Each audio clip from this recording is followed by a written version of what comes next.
네. 그래서 예루살렘 교회에 모였던 모든 성도들이 이 메시지, 이 복음을 듣고 복음의 사역을 통해서 구원을 받았을 뿐만 아니라 그들의 삶에도 예수님과 같은, 또 사도들과 같은 영혼구원, 또 삶에서 어떤 그 성령의 능력을 통해서 예수님이 증명되는 일들이 계속 일어났던 거죠.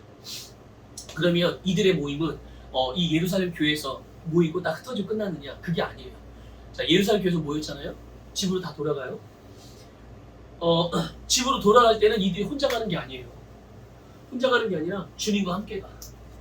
성령님과 함께 가. 주님의 능력과 함께 가고 주님의 말씀과 함께 가. 성령의 기름 부음을 가지고 가는 거예요. 어디로? 자기 집으로, 자기 직장으로, 자기의 생활, 삶의 자리로. 그래서 이제 가지고 사방으로 다 흩어지잖아요. 쫙 이제 흩어져 각자 집으로 이제 돌아가는데, 그럼 각자 집으로 돌아가서 뭐 했을까요?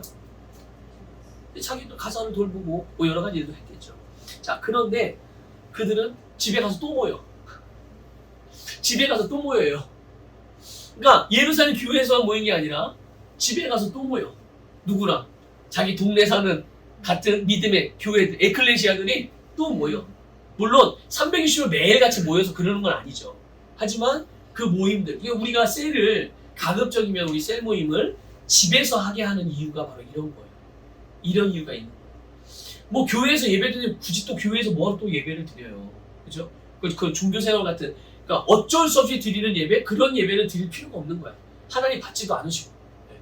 하지만 셀 모임이라는 거는 우리가 주님의 전에서 받은 아름다운 말씀과 또 그 예배를 통해 부음받은 기름 부음, 또 주님의 메시지, 또 주님의 성령의 기름 부음, 이런 것들을 가지고 우리 가정으로 돌아가서 그걸 가지고 가정에 풀어내고 가족들에게 풀어내고 내 삶의 자리에 풀어냈다가 그런 것들로 인하여 하나님께서 행하신 일들이 아름다운 일들, 그런 것들을 셀 모임할 때 함께 나누고, 또 어려운 부분들이 있었을 때는 그런 부분들도 함께 나누면서 더 잘 되게끔 하는 그런 아름다운 은혜의 믿음을 세우는 그런 교제들이 있고, 그래서 함께 그 자리에서 모이고, 그럼 거기가 뭐가 되는 거예요?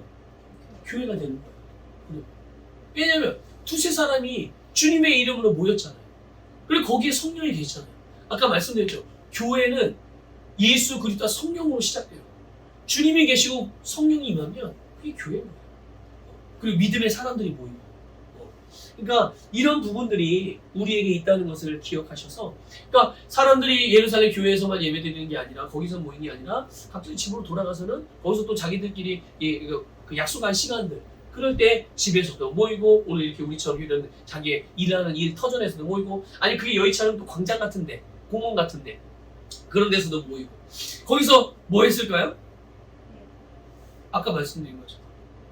자기네 집이 성전이 되고, 제 거실이 성전이 되고, 안방이 성전이 되고, 놀이터가 성전이 되고, 사업장이 성전이 되고, 모여서 은혜의 말씀을 나누고 전도하고 기도하고 서로를 중보하고, 또 서로의 필요가 있으면 채우고, 떡을 나누고 필요를 채워가며 그러면서 교제하는.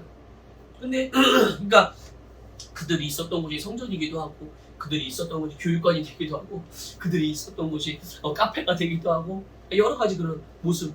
이게 굉장히 어떤 형식이나 격식에 뭔가 딱 매여서 그런 게 아니라 너무 자유롭고 자발적이고 그렇게 결국 말씀과 성령의 인도심을 따라서 정말 종교가 아니라 예수 그리스도의 이 살아있는 교제가 실제로 이 초대교회 안에서, 교회들 안에서 일어나게 됩니다.